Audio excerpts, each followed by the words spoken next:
ఇంగ్లీష్లో మనం బీ గురించి, బీయింగ్ గురించి, బీన్ గురించి వీడియోలు చేసుకుంటూ వస్తున్నాం. యామీజ్ ఆర్ వజ్ వాటి గురించి. ఇప్పుడు ఈరోజు మనం చెప్పబోయే క్లాస్ ఏంటి అంటే బీయింగ్. బీయింగ్ గుర్తుపెట్టుకోండి.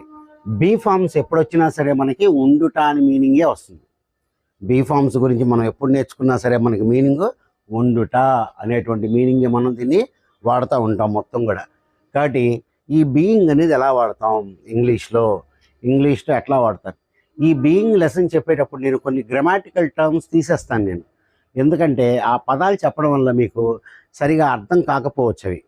అవి ఏంటంటే జెరండ్ అని, పార్టిసిపల్ అని ఇలాంటి వర్డ్స్ వస్తాయి. మనకి ఆ మీనింగ్స్తో మనకి అంత అవసరం లేదు. ఎందుకంటే బీయింగ్ అంటే ఉండుట అని మీనింగ్ మాత్రమే వస్తుంది మనకి. బీయింగ్ అంటే మనకి ఉండుట అని మాత్రమే వస్తాయి. కాబట్టి దీన్ని మనం జనరల్గా ఎలా వాడతాం ఇప్పుడు చూడండి.